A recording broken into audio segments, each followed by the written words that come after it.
Abran su Biblia, por favor, a Primera de Reyes, primer libro de los Reyes en el capítulo 4. Mientras ustedes abren su Biblia, yo oro una vez más. Padre Celestial, al abrir tu palabra, enséñanos a través de ella, Señor. Muéstranos lo que quieres que sepamos de este pasaje que vamos a estudiar hoy.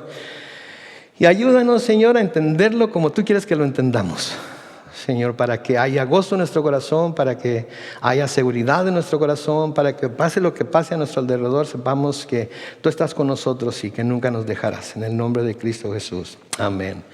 Muy bien, la semana pasada llegamos hasta el versículo 5 del primer libro de los Reyes en el capítulo 4 y vimos cómo Salomón ha sido ya establecido como rey de todo Israel. Y una de las cosas que comienza a hacer inmediatamente es escoger a sus consejeros, es escoger a aquellos que iban a servir como sus funcionarios, aquellos que iban a ayudarle como gobernadores en todo lo que es el área de Israel y que iban a estarle ayudando con la administración de su gobierno, por así decirlo.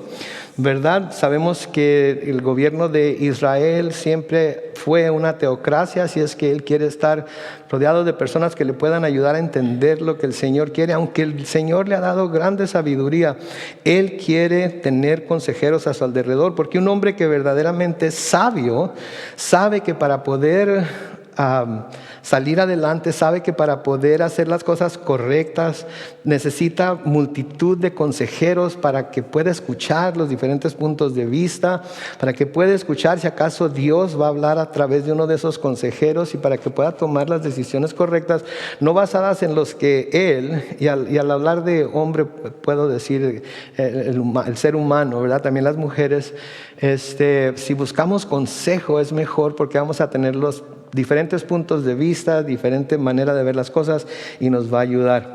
La semana pasada leímos algunos proverbios, quiero volverlos a leer porque creo que esto es importante que nosotros lo sepamos hoy en la iglesia de hoy, porque hoy necesitamos muchísimo consejo para saber cómo vamos a lidiar con tantas cosas que están atacando a la iglesia, ¿verdad? Con tantas cosas que están haciendo que la iglesia a menudo se sienta intimidada, se sienta como que está siendo perseguida, que aquí en Estados Unidos en realidad no podemos decir que estamos siendo perseguidos, pero pudiéramos tener ese sentir y creo que si hacemos caso a lo que el Antiguo Testamento nos dice, especialmente en este asunto de los consejos, todos juntos podemos navegar más fácilmente por estas aguas que a veces son tan turbulentas, ¿no? Mucha gente me pregunta a mí acerca del COVID y si el COVID está usando Satanás para traer el nuevo orden mundial y el gobierno, un solo gobierno, una sola religión y todo eso. Pues bien pudiera ser, ¿verdad? No nada. No podemos decir con todo grado de seguridad que sí, pero pudiera ser. Y la vacuna, pastor, ¿se va a poner la vacuna o no se va a poner la vacuna? Son las cosas que más se me pregunta, inclusive en YouTube. La vacuna, pastor, ¿se la va a poner? No se la va a poner. ¿No será la marca de la bestia? ¿No será esto? Ok, entonces mucha gente se la está poniendo o no se la está poniendo basado en lo que otros les dicen. Y así podemos nosotros también aconsejarnos y informarnos acerca de lo que pensamos y tomar decisiones más educadas. En Proverbios capítulo 11 y el versículo 14, Proverbios 11:14 dice lo siguiente: cuando no hay buen guía, la gente tropieza. La seguridad depende de los muchos consejeros. Entonces, entre más consejo pidamos, ¿verdad? Entonces más seguros vamos a estar de que si lo que estamos haciendo es correcto o no. Porque si les preguntamos a 5 personas y 4 nos dicen exactamente lo mismo, ¿sí? Y no se los hemos dicho a todos juntos, sino que por separado 4 personas nos dicen exactamente lo mismo, creo yo que sería buena idea escuchar lo que están diciendo las 4 personas, ¿verdad? Aunque el quinto nos dijera algo que nosotros queremos oír, si esas 4 personas sin saber todo acerca de la situación nos están dando el mismo consejo, creo que haríamos bien en oírlo. En Proverbios 15:2 se nos dice: los planes fracasan por falta de consejos, pero triunfan cuando hay muchos consejeros. ¿Sí? Entonces triunfan cuando hay muchos consejeros. Podemos hacer nuestros planes y a menudo le preguntamos al Señor: Señor, ¿este plan es lo que debería ser o no debería ser? Creo que cuando nosotros nosotros hacemos nuestros planes y luego vamos a Dios a pedirle que bendiga nuestros planes, creo que lo estamos haciendo al revés. Debemos primero preguntarle a Dios si Él tiene algún plan que quiera desarrollar en y a través de nosotros, y luego pedirle que cuando tomemos la determinación de seguirlo, que Él nos cuide y nos proteja mientras vamos a llevar a cabo ese plan. Entonces, del versículo 6 y hasta en adelante nos van a empezar a dar nombres de todos estos funcionarios que Salomón estaba llamando para que le ayudaran. Noten el versículo 6. Ahisar, mayordomo; Adoniram, hijo de Abda, recaudador de tributos.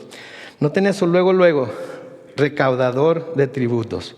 ¿Sí? O sea que Salomón iba a necesitar su propio IRS, ¿verdad? Iba a necesitar su propia Secretaría de Hacienda, ¿verdad? Porque iba a tener que tomar contribuciones de sus súbditos para poder llevar a cabo todas las obras y todas las cosas que quería hacer en el reino, porque todas las cosas que un gobernante quiere hacer se necesita ¿de qué? Dinero, ¿verdad? ¿Y a quién le van a pedir que se contribuyan para llevar a cabo todas esas obras? A nosotros, ¿verdad? Queremos tener policía, hay que pagar impuestos. Queremos tener bomberos, hay que pagar impuestos.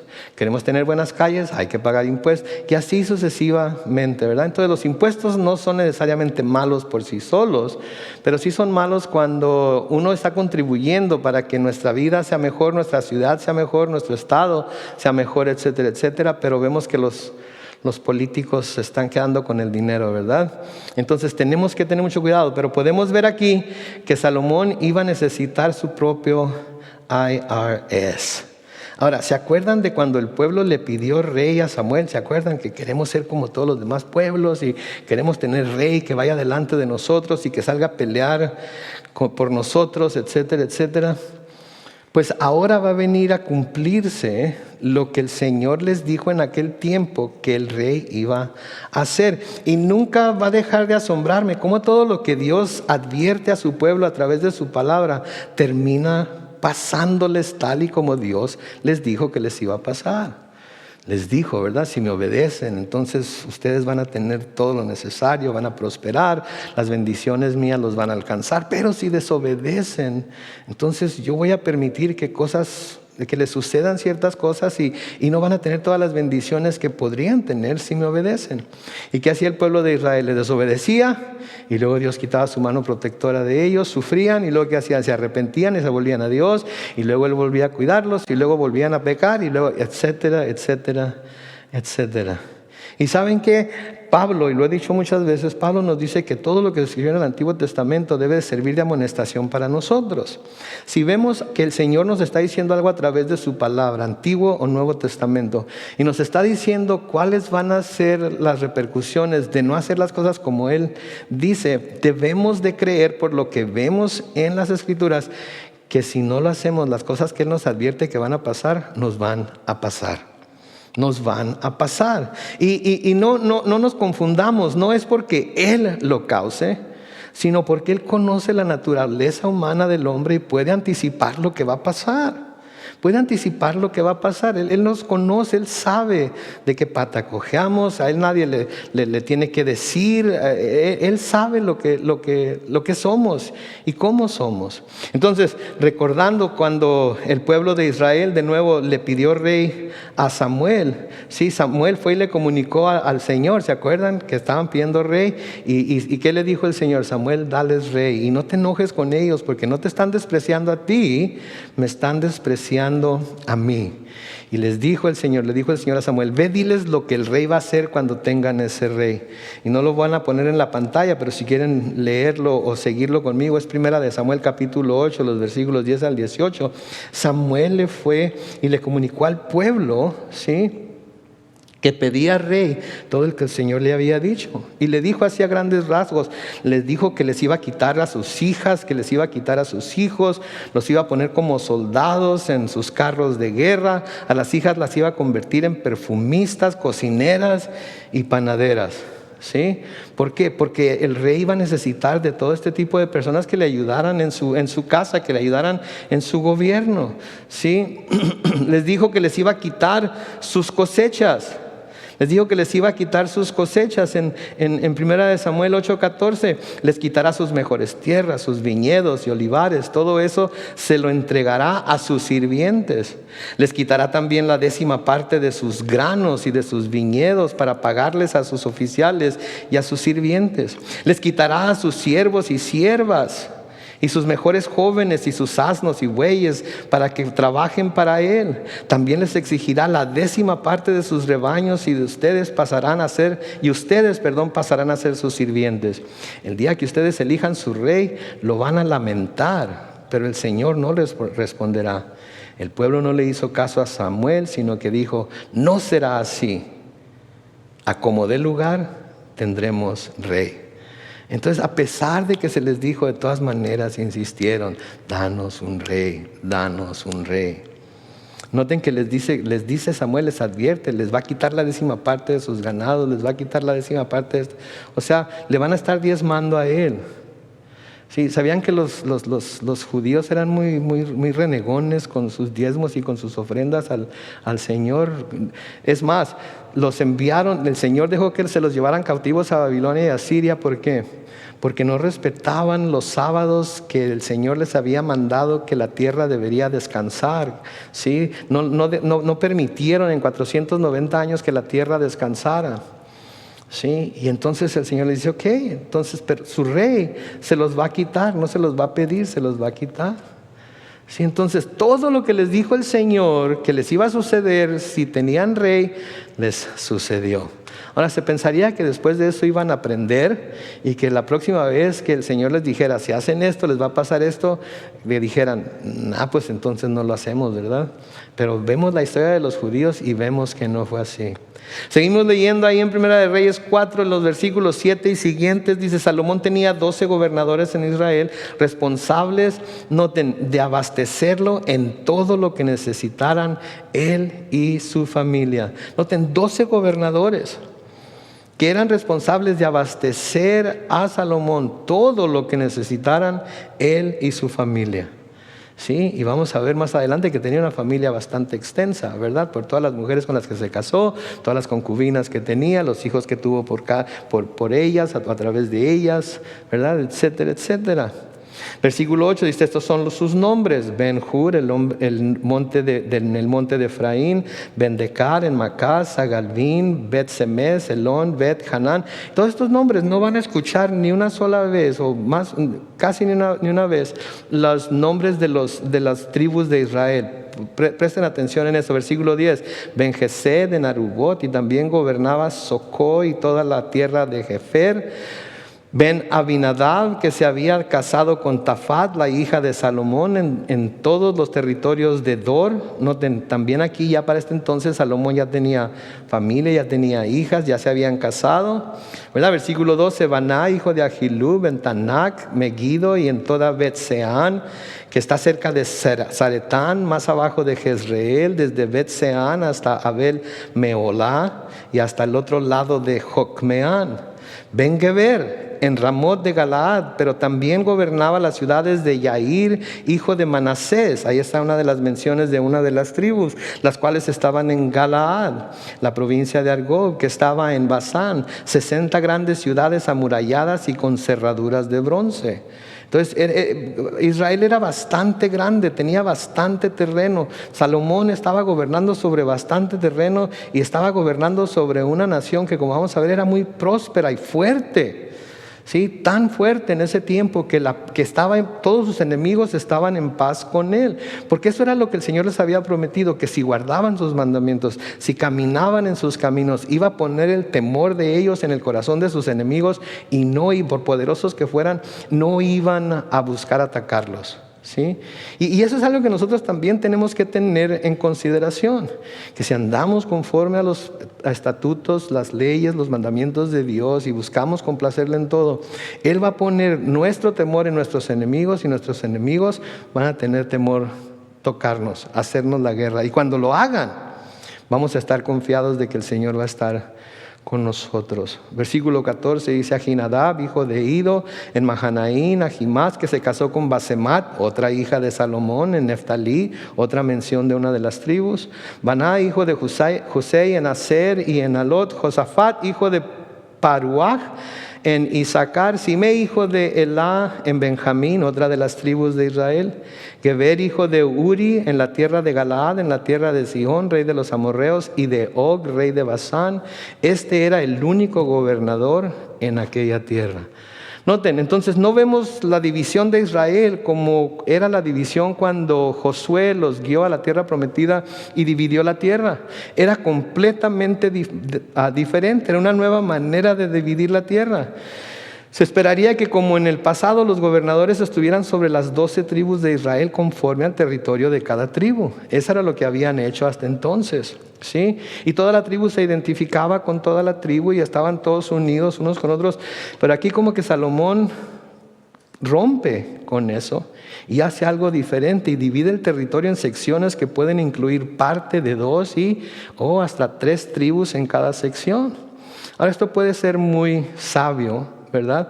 Porque si hay tribus que sean de menos cantidad de personas, que tuvieran menos campos, que los campos no fueran tan fértiles como los demás, entre las 3 secciones podrían proporcionar al rey todo lo que el rey necesitaba que se le proporcionara. Pero lo que vamos a ver es que esto que hizo Salomón a la larga va a contribuir a que el reino se divida.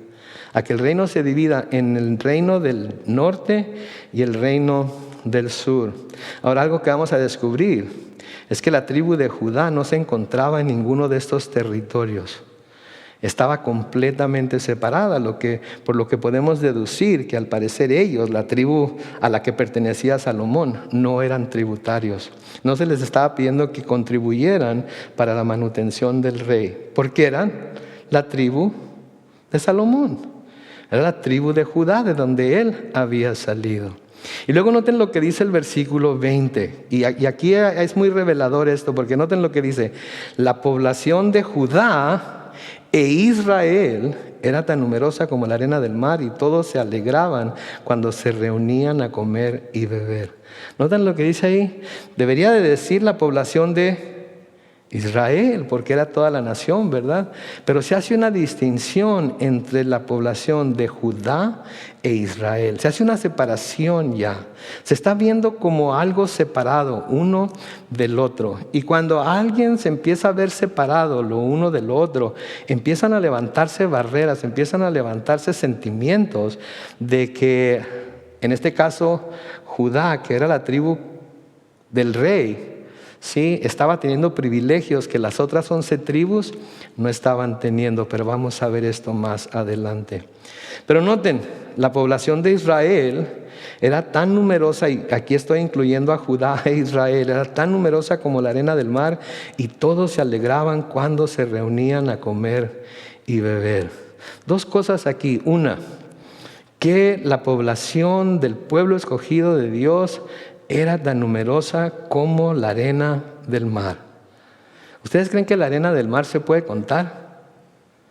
Yo creo que no. Quiere decir, noten aquí cuánto se había multiplicado el pueblo de Israel, cuánto se había multiplicado el pueblo de Dios. Y este es el cumplimiento de la promesa que Dios le hizo a Abraham en el libro de Génesis. Esto fue una de las promesas que Dios le hizo a Abraham en el libro de Génesis, de que iba a llegar el momento en el que su descendencia iba a ser tan grande, tan numerosa, que iba a ser como la arena del mar y nadie la iba a poder contar. Génesis 22, los versículos 15 al 18, dice lo siguiente: por segunda vez el ángel del Señor llamó a Abraham desde el cielo y le dijo: yo, el Señor, he jurado por mí mismo que por esto que has hecho de no negarme a tu único hijo. ¿Se acuerdan cuando el Señor le pidió que sacrificara a Isaac, su único hijo? Versículo 17: ciertamente te bendeciré, multiplicaré tu descendencia como las estrellas del cielo y como la arena que hay a la orilla del mar. Tu descendencia conquistará las ciudades de sus enemigos. En tu simiente serán bendecidas todas las naciones de la tierra, por cuanto atendiste a mi voz. Entonces, Abraham nada más tenía un hijo, Bueno, tenía dos, pero uno era de promesa, ¿verdad? Era Isaac. Y cuando el Señor le dice, preséntame a tu hijo, a tu único hijo, como sacrificio, Abraham no dudó en tomar a su hijo y llevárselo al monte con leña y el cuchillo y el fuego para sacrificarlo a Dios.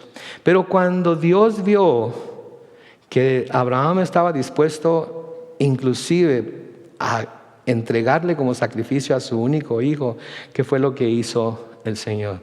El Señor le prometió que su descendencia iba a ser como las estrellas del cielo, como la arena del mar. ¿Saben qué, mis hermanos? Nunca vamos a darle a Dios más de lo que Él nos da a nosotros. Y cuando Él nos pide algo, lo más seguro que puede suceder cuando nosotros se lo entregamos de voluntad es que Él lo va a multiplicar en maneras que nosotros nunca nos imaginamos. Pablo nos dice que Dios nos puede dar mucho más de lo que pensamos o pedimos. ¿Sí? Nunca vamos a poder llegar a entender cuánto Dios nos puede dar cuando nosotros estamos dispuestos a darle a Él todo. ¿Se acuerdan cuando el Señor les dijo a sus discípulos que el que no dejara padre, madre, esposa, hijos, etcétera, etcétera, etcétera, etcétera, por causa de Él y del Evangelio, no era digno de seguirlo a Él? Y Pedro, ¿se acuerdan lo que le dijo? Nosotros hemos dejado todo. Y dice, no hay nadie que haya dejado todas estas cosas por causa de mí, el Evangelio, que no vaya a recibir 100 veces más aquí en la tierra y luego también la vida eterna. Nunca vamos a poder nosotros dar más a Dios de lo que Él está dispuesto a darnos a nosotros cuando lo ponemos a Él primero en nuestras vidas, en todo aspecto de nuestra vida. Pero algo que es digno de notar aquí es el tiempo en el que estamos viendo que la promesa está finalmente cumpliéndose. Sí, porque han pasado miles de años desde que esa promesa se hizo. Sí, comenzó con Abraham, Sarai e Isaac. Y luego siguieron Jacob y sus 12 hijos. Y luego cuando se fueron a Egipto, se fueron ¿quiénes? José primero y luego Jacob y sus hijos, con sus esposas, con sus nietos, etcétera, y fueron 70 individuos.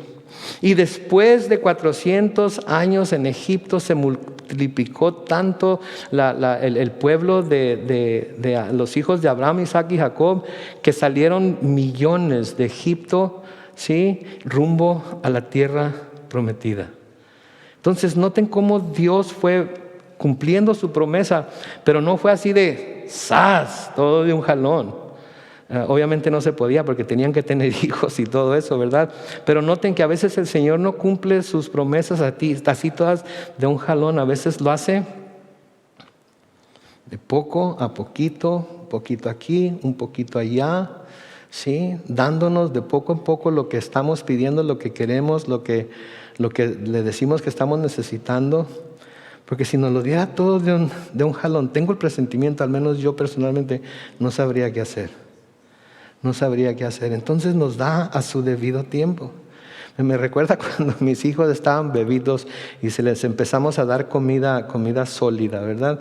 Mi esposa hacía cubos de hielo, molía los vegetales y con la sopa y todo, y luego hacía cubitos de hielo, y luego cuando les tocaba comer, pues los calentaba y se los daban. Y me acuerdo cuando les ponía la cuchara enfrente, los chamacos, ¿verdad? Bebitos, se le iban encima la cuchara, ¿verdad? Y le jalaban la cuchara, querían atragantarse de todo lo que les ponía enfrente. Pero ¿qué hacía mi esposa? Les dejaba ahí el plato, les decía, bueno, ándale pues, cómanse todo lo que quieran. No, les medía las cucharaditas y les daba de poco en poco para que no se fueran a ahogar, para que no les fuera a pasar nada, para que pudieran pasar. Saben que a veces Dios es así, y tiene que ser así. Tiene que ser así, porque si nos diera todo lo que le pedimos así de un jalón, imagínese usted, imagínese lo que pasaría. Entonces el Señor ahora, después de todos estos años, está cumpliendo su promesa a Abraham que le había hecho tanto tiempo. También es digno de notar aquí que porque Dios los había bendecido con un rey sabio, que cuando menos en este tiempo del que estamos hablando estaba buscando agradar a Dios, el pueblo se alegraba y se reunía para celebrar las bendiciones de Dios. Saben que no hay tiempo más alegre, que debe ser más feliz, que debe de llenarnos más, que cuando el pueblo de Dios está todo reunido para comer, quizás el alimento espiritual como lo estamos haciendo ahorita, pero también cuando nos reunimos allá afuera para comer lo que se traiga, ¿verdad? Me acuerdo el último sábado que tuvimos el desayuno, todos allá afuera platicando, todos comiendo, cuando hemos tenido piquiniquis, ¿verdad? Y nos reunimos todos y todos traemos nuestras cosas para comer, para asar, para cocinar ahí o ya preparadas. Han sido los tiempos más felices que yo he pasado. Me acuerdo cuando mi esposa todavía estaba con nosotros, me acuerdo, cada domingo de resurrección. ¿Te acuerdas, Eduardo? Cada domingo de resurrección, creo que por 10, 12 años seguidos, nos íbamos al Parque Discovery y ahí teníamos nuestro picnic, 100, 200, 300 personas jugando básquetbol, voleibol, de todo, comiendo de todo, ¿sí? Llevaban carne para asar, llevaban para hacer tacos de pescado, llevaban para hacer quesadillas. Sí, algunos se llevaban el 22 y ahí mero mataban las ardillas, las tasajeaban y las cosas. No es cierto. ¿Verdad? Era como mata y come, ¿verdad? Como dice la palabra. No era cierto. Pero todo el mundo llevaba lo que le gustaba comer y todos comíamos, pero sí. Y luego todavía llevábamos para la casa de todos. Oh my goodness, qué cosa tan hermosa es cuando el pueblo de Dios se reúne y comparte la comida y comparte la alegría y se gozan en las bendiciones de Dios. Hacen falta más cosas como estas, pero luego vino COVID y como que las cosas tuvieron que cambiar por un rato, pero parece ser que las cosas se están volviendo ya ahora sí a la normalidad y pronto vamos a poder hacer eso de nuevo. Pero esto es digno de notar. Sí, que el pueblo de Israel, aunque era un montonal de gente, de todas maneras se reunían para comer y para beber. ¿Y por qué lo podían hacer? Porque tenían un rey que estaba queriendo seguir los preceptos de Dios. Tenían un rey que estaba buscando el rostro de Dios para saber cómo gobernar al pueblo de Dios. En Proverbios capítulo 29, en el versículo 2 se dice esto: cuando los justos triunfan, el pueblo se alegra. Cuando gobierna el impío, el pueblo gime.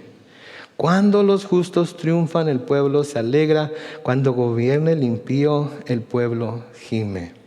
Ahí creo que ahorita mucha gente cree que porque tenemos un gobierno impío, por así llamarlo, ¿sí?, debemos estar siempre gimiendo, debemos estarnos quejando, ¿sí?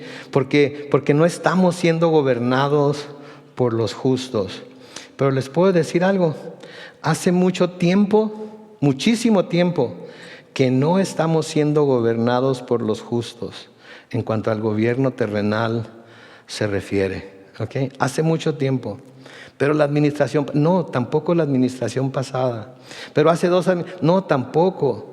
Todos tienen sus buenas cosas y sus malas cosas, pero todos son hombres al fin y siguen los preceptos de su propio corazón. Y cuando se trata de escoger lo que Dios dice que se debe hacer o lo que el hombre dice que se debe hacer, todos se dan cuenta que aun cuando quisieran implementar las cosas de acuerdo a la voluntad de Dios, no pueden porque hay mucha gente en oposición a ellos.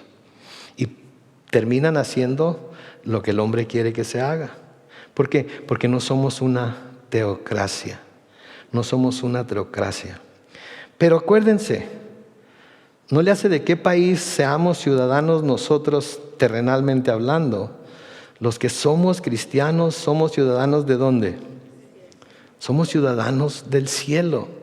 Por favor, acuérdense de eso, que no importa de qué país vengamos, de qué raza seamos, qué lengua hablemos, ¿sí?, qué ciudadanía tengamos.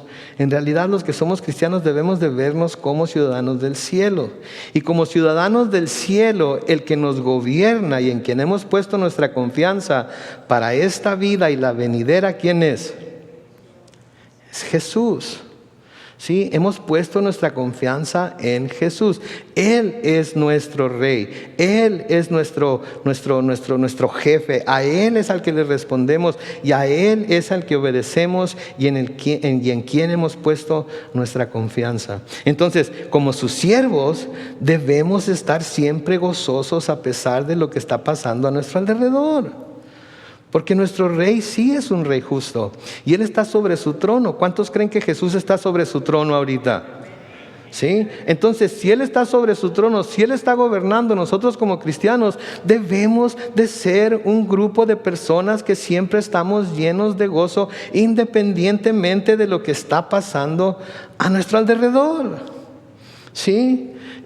Les digo una cosa, a veces, ay Dios, me causa tanto dolor cuando miro así en Facebook posts de personas que de lo único, ya es el fin del mundo y ya Jesús viene pronto y esto está pasando y esto dice en el libro del profeta Ezequiel y esto dice en el libro del profeta fulano de tal y tal. Son los últimos tiempos, son los últimos tiempos. Y pasan años.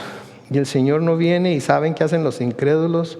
Lo que Pedro dice que van a hacer, que van a decir, pues ¿dónde? ¿Cuándo? Si tienen años. ¿Sí? Ha habido pastores muy prominentes que han hasta dicho el año cuando menos de cuando pensaban que Jesús iba a venir. Y Jesús no vino. Jesús no vino. ¿Sí?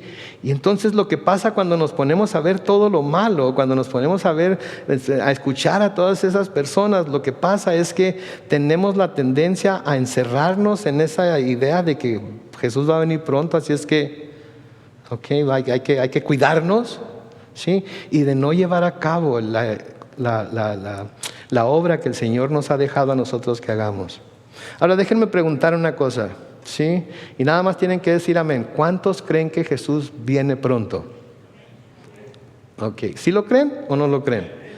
Ok, entonces si Jesús viene pronto, ¿qué debemos estar haciendo? Debemos estar predicando el Evangelio, las buenas nuevas del Evangelio, las buenas nuevas del perdón en Jesucristo. ¿Sí? Eso es lo que debemos estar predicando. ¿Sí? Porque no vamos a asustar a nadie con la noción de que Jesús viene pronto a acercarse al Señor. No vamos a asustar a nadie a que se acerque a Dios con eso. ¿Saben cómo van a acercarse a Dios? Cuando vean en nosotros el gozo, el amor, la confianza, la fe que tenemos en Cristo Jesús para salvarnos de la hora de prueba que viene pero sobre el resto del mundo. Y tenemos que decirles que hay una forma de escaparse de ello acercándose a Jesús. Y los cristianos deberíamos de ser las personas más gozosas de todo el mundo, porque hemos alcanzado salvación en Cristo. Deberíamos de ser las personas más gozosas de todo el mundo porque tenemos perdón en Él. Deberíamos de ser las personas más gozosas de todo el mundo porque no importa lo que esté pasando a nuestro alrededor, finalmente no nos va a afectar en nada porque estamos en Cristo. ¿Qué?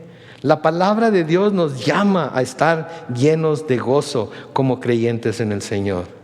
¿Sí? Lean conmigo lo que dice Eclesiastés capítulo 3, los versículos 12 y 13. Eclesiastés 3, versículos 12 y 13. Y este es Salomón el que está escribiendo aquí. Dice, yo sé bien que para los mortales no hay nada mejor que gozar de la vida y de todo lo bueno que ésta ofrece. Y sé también que es un don de Dios el que todo hombre coma y beba y disfrute de lo bueno de todos sus afanes. Es lo mejor que puede haber. Sí, que tengamos una vida de gozo, que disfrutemos de lo bueno que esta vida ofrece. Hay muchas cosas buenas que esta vida ofrece. Pero muchos cristianos ven las cosas buenas de la vida como que fueron hechas para que los pecadores las disfruten, pero no nosotros como cristianos. Los pecadores pueden disfrutar nosotros no. Nosotros cuidado, no se pongan tan alegres, no se pongan tan contentos, ¿sí? No, que no los miren así, porque entonces la gente va a pensar que todo está bien y no, queremos tenerla toda asustada para que se acerque a Cristo. Tenemos que persuadirla que se acerque a Cristo. El pastor Phil dijo algo este domingo que todavía estoy meditando en ello. Dice, espero que ninguno de todos nosotros hayamos sido persuadidos por las palabras, por las palabras convincentes, estoy parafraseando, de algún hombre para acercarnos al Señor. Que no nos hayamos acercado porque alguien con buena labia, con buena oratoria, con palabras nos convenció de que nos acercáramos al Señor.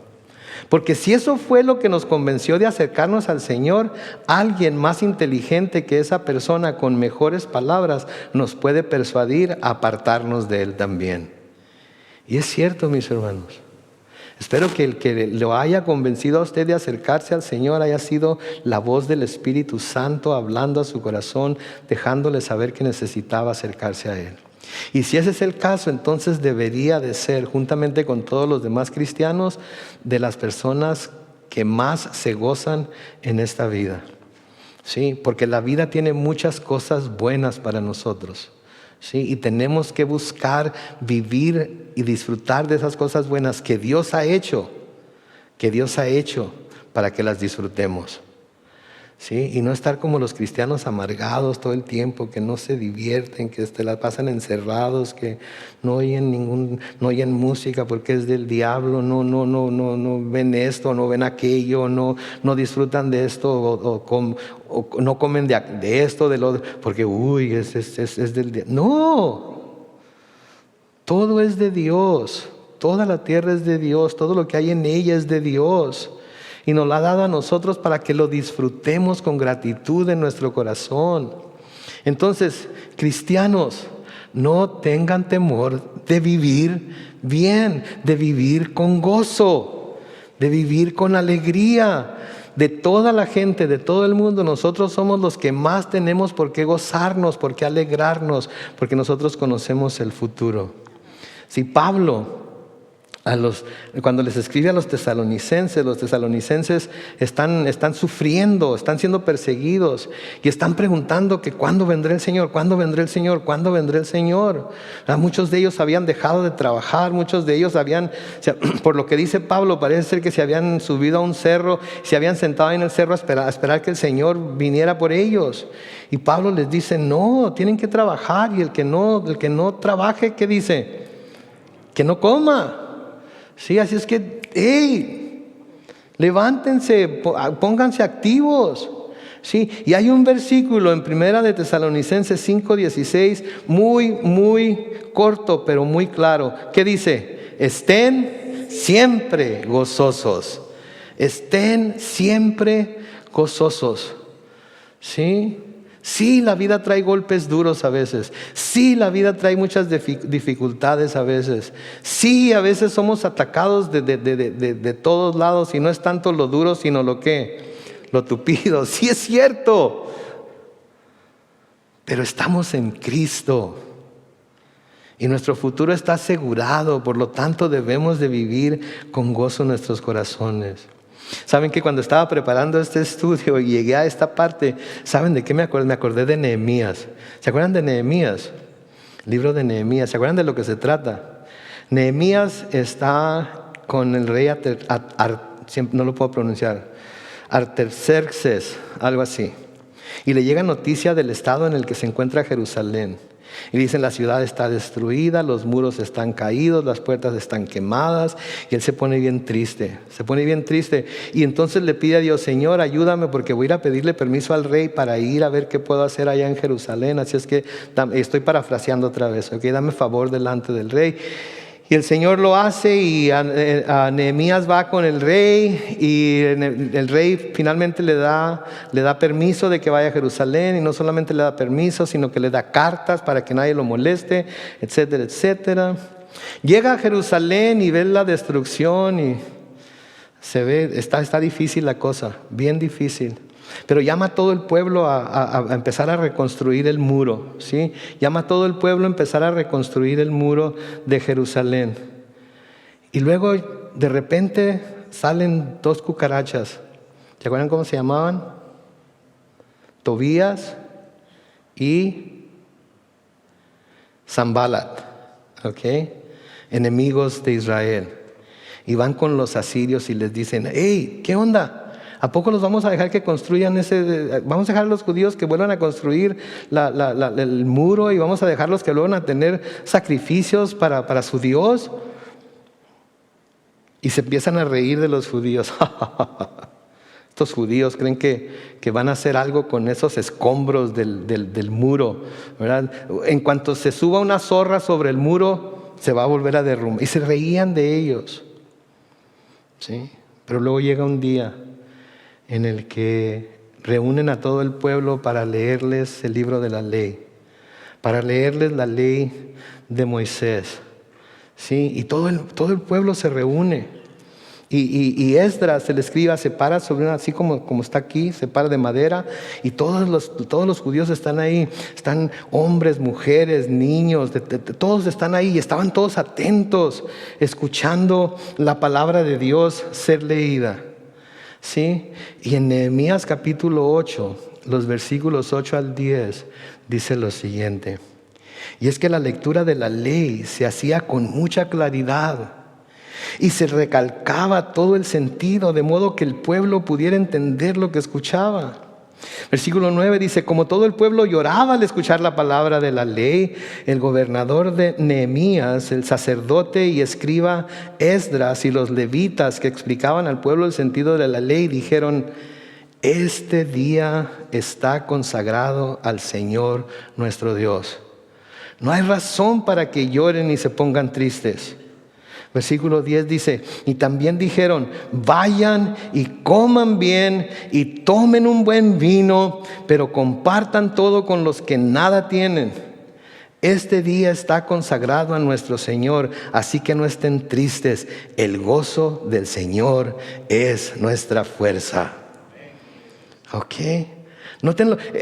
La gente no había escuchado la palabra de Dios en mucho tiempo.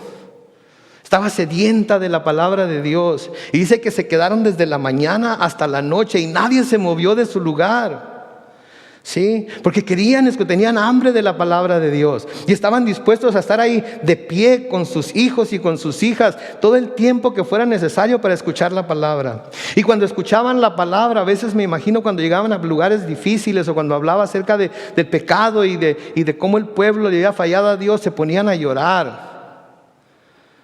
Y Nehemías y Esdras y los otros sacerdotes, ¿saben qué? No. ¿Por qué lloran? ¿Por qué lloran? Este día está consagrado al Señor nuestro Dios. No hay razón para que lloren y se pongan tristes. Y luego me encanta el versículo 10.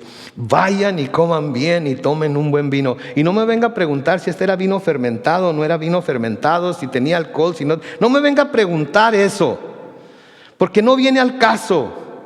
Lo que viene es que Nehemías y Esdras le dijeron: coman y beban. Pero sí les encargamos algo: los que tienen compartan con los que no tienen. ¿Sí? Los que tienen compartan con los que no tienen nada. Este día está consagrado a nuestro Señor, así que no estén tristes. El gozo del Señor es nuestra fortaleza. Oh my God. Y me puse a pensar en este tiempo y cómo andamos todos de un lado para otro, y cómo si ponernos la vacuna, no ponernos la vacuna, pero este fulano está en la Casa Blanca y todo su gabinete y todos sus funcionarios están a favor del aborto y todos están a favor de LGBTQ y trans y esto, y andamos como gallinas sin cabeza. ¡Ay, qué va, Señor, por favor!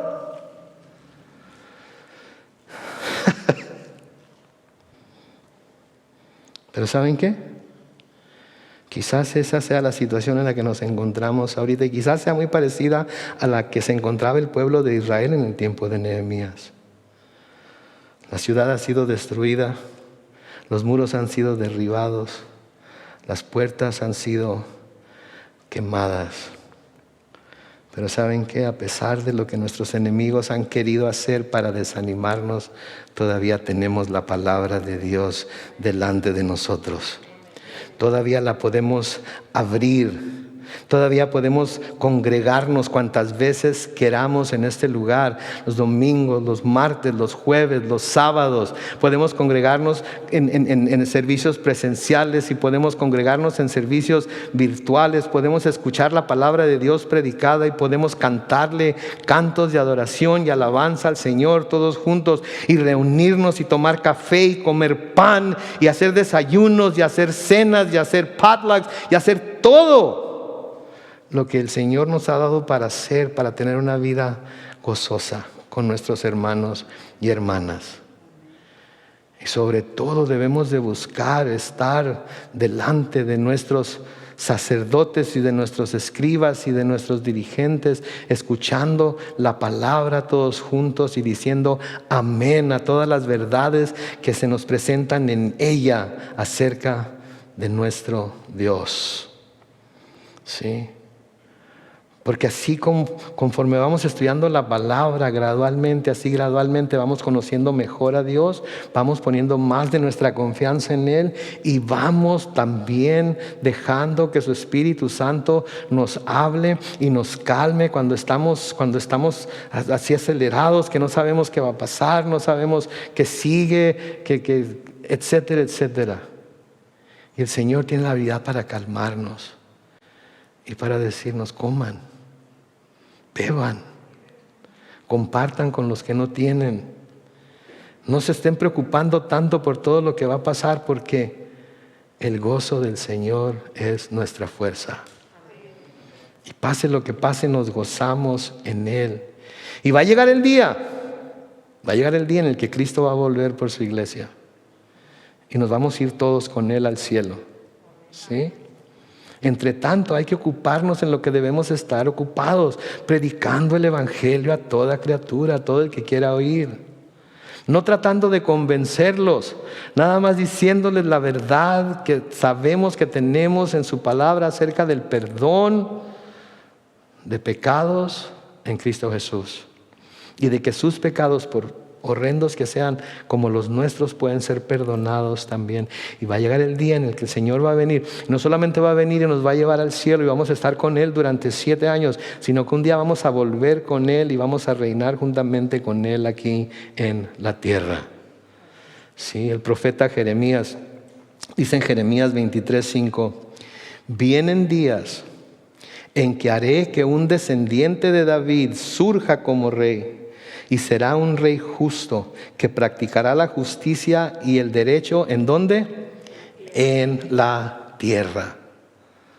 Vamos a estudiar el Padre Nuestro dentro de poco tiempo en nuestro estudio de Mateo. Y en el Padre Nuestro decimos juntamente con el Señor: vénganos tu reino, hágase tu voluntad. Va a llegar ese día, pero todavía no es. No me pregunten cuándo va a ser. Yo creo que va a ser muy pronto. ¿Sí? Pero en lugar de andar predicando, el fin de todo se acerca, el fin de todo se acerca. Prediquemos: Cristo Jesús todavía tiene poder para salvar. Cristo Jesús todavía puede perdonar. Cristo Jesús todavía puede transformar vidas. Y una vez que se acerquen al Señor y pregunten: ¿y tú crees que Él va a venir pronto? Sí, déjame decirte por qué. Pero primero hay que traerlos a los pies de Cristo para que reciban su perdón. Seguimos leyendo ahí, nada más vamos a leerlo en el capítulo 4 de Primera de Reyes, versículo 21 y siguiente. Salomón era rey y señor de los reinos desde el río Éufrates hasta la tierra de los filisteos y los límites con Egipto. Mientras Salomón vivió, todos le pagaron tributo como sus vasallos. Escuchen los versículos 22 y siguientes. La provisión que diariamente recibía Salomón era de 9,000 kilos de harina fina, 18,000 kilos de harina común. Diariamente, era lo que recibía. Versículo 23, 10 bueyes engordados, 20 bueyes de pastoreo y 100 ovejas, sin contar los ciervos, gacelas, corzos y aves de corral. Salomón dominó los reinos al oeste del río Éufrates, desde Tifesach hasta Gaza, y en toda esa región hubo paz. Luego noten el versículo 25, mientras Salomón vivió, noten otra vez la separación, Judá e Israel vivieron seguros, cultivando sus viñas e higueras desde Dan hasta Berseba. Además, Salomón tenía en sus caballerizas 40,000 caballos para sus carros de combate y 12,000 jinetes. Cada uno de los gobernadores proveían de alimentos al rey Salomón para que nada le faltara. Cada mes uno de ellos visitaba al rey y se sentaba a su mesa. Además, cada gobernador enviaba según su turno cebada y paja para los caballos y las bestias de carga. El Señor concedió a Salomón mucha sabiduría y prudencia, y lo dotó de un corazón vasto como la arena del mar para comprenderlo todo. Su sabiduría era mayor que la de todos los que vivían en Oriente y en Egipto. Incluso sobrepasó la sabiduría de hombres como Etán, el Ezraíta, Emán, Calcol y Darda, los hijos de Mahol. Su fama se extendió por todas las naciones vecinas. Y noten, Salomón compuso 3,000 proverbios y 1,005 poemas. Sabio, bien parecido, poeta, escritor, ¿ok? Escribió Cantar de Cantares, ¿sí? Escribió el libro de Eclesiastés, escribió Proverbios, escribió también algunos salmos, ¿ok? Y luego noten el versículo 33, habló de temas relacionados con los cedros, árboles del Líbano, y el hisopo que crece en las paredes, los animales, las aves, los reptiles y los peces. Noten, era botánico. No quiere decir que se especializaba en botanas, ¿ok?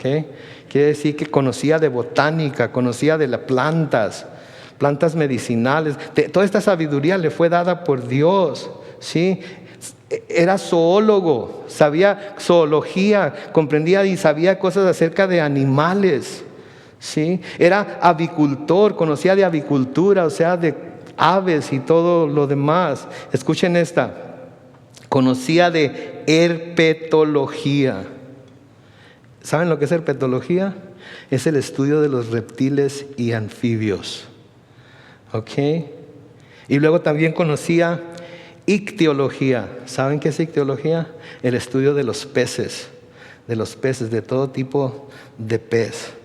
Toda esta sabiduría tenía Salomón, todo este conocimiento tenía Salomón dado por Dios. Versículo 34 dice, tanta era la fama de su sabiduría que todos los pueblos y reinos, de todos los pueblos y reinos llegaba gente a escuchar sus sabias palabras. Wow. Este era Salomón, el rey de Israel y Judá. Sí. ¿Y por qué tenía todo este conocimiento? ¿Por qué tenía toda esta sabiduría? Porque fue lo que le pidió a Dios, y Dios le dio mucho más de lo que él se pudo imaginar o pedir que Dios le podía dar. ¿Qué nos impide a nosotros pedir? ¿Sí? ¿Qué nos impide a nosotros pedir?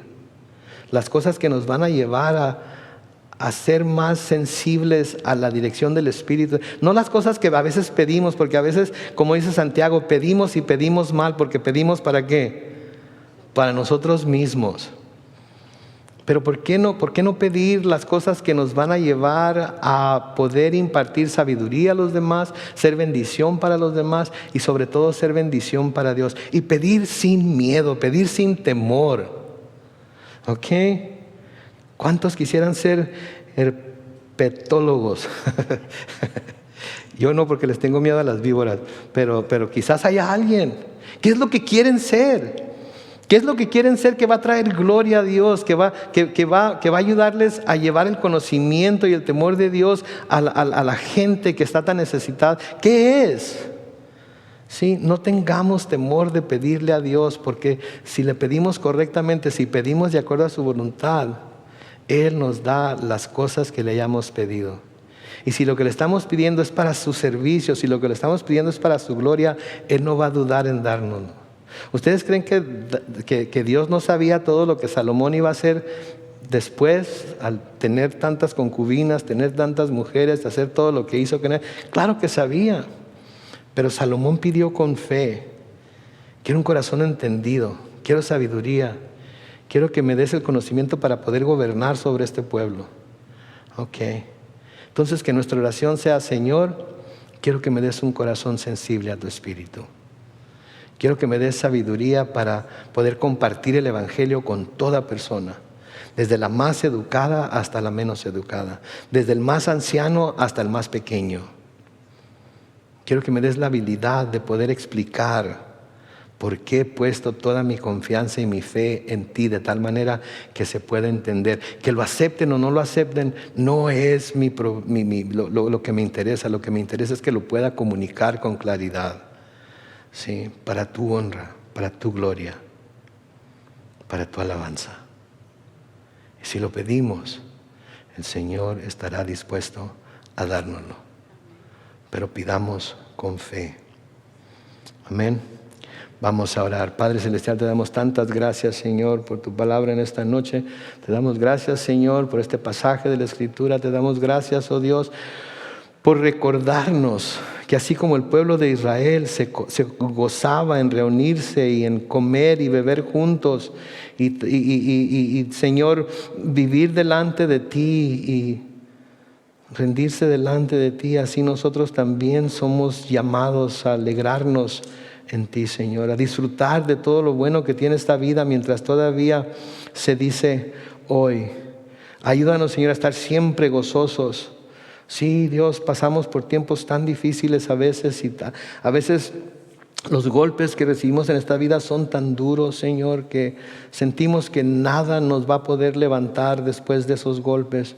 Pero, Señor, tú eres nuestro Dios, tú eres nuestra fortaleza.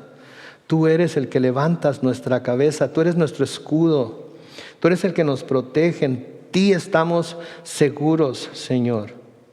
Así es que ayúdanos a vivir como lo que verdaderamente somos, hijos del Rey, de un Rey justo, de un Rey bueno, de un Rey que se preocupa por aquellos que son suyos. No esos hijos del Rey que hacen alarde de que somos hijos del Rey, sino hijos del Rey que estamos dispuestos a someternos a nuestro Rey y hacer las cosas que Él nos ha llamado a hacer con amor, con gracia, con misericordia, con humildad.